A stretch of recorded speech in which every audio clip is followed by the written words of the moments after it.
अथ दधिवामनस्तोत्रम्। हेमाद्रिशिखराकारम् शुद्धस्फटिकसन्निभम् पूर्णचन्द्रनिभम् देवम् द्विभुजम् वामनम् स्मरेत्।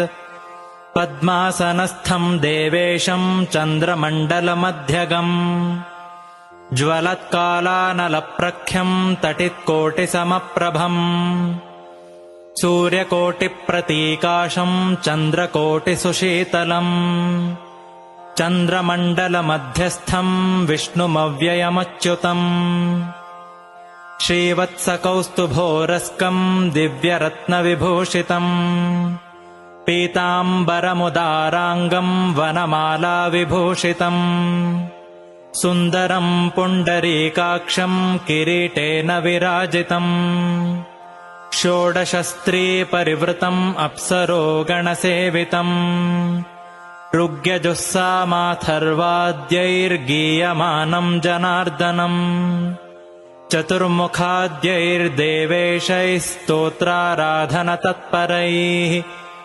सनकाद्यैर्मुनिगणैस्तूयमानमहर्निशम् त्र्यम्बको महादेवो नृत्यते यस्य सन्निधौ दधिमिश्रान्नकवलम् रुक्मपात्रम् च दक्षिणे करे तु चिन्तयेद्वामे पीयूषममलम् सुधीः साधकानाम् प्रयच्छन्तमन्नपानमनुत्तमम् ब्राह्मे मुहूर्ते चोत्थाय ध्यायेद्देवमधोक्षजम् अतिसुविमलगात्रम् रुक्मपात्रस्थमन्नम् सुललितदधिखण्डम् पाणिना दक्षिणेन कलशममृतपूर्णम् वामहस्ते दधानम् तरति सकलदुःखाद्वामनम् भावयेद्यः क्षीरमन्नमन्नदाता लभेदन्नाद एव च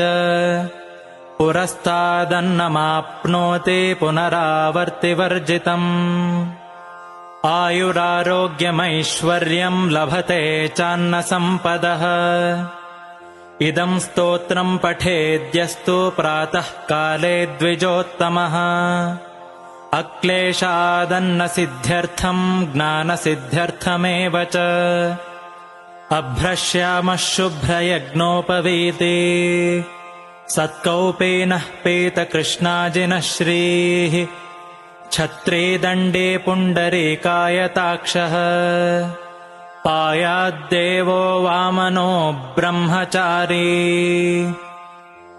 अजिनदण्डकमण्डलुमेखलारुचिरपावनवामनमूर्तये मितजगत्त्रितयाय जितारये निगमवाक्पटवे बटवे नमः। श्रीभूमिसहितम् दिव्यम् मुक्तामणिविभूषितम् नमामि वामनम् विष्णुम् भुक्तिमुक्तिफलप्रदम् वामनो बुद्धिदाता च द्रव्यस्थो वामनस्मृतः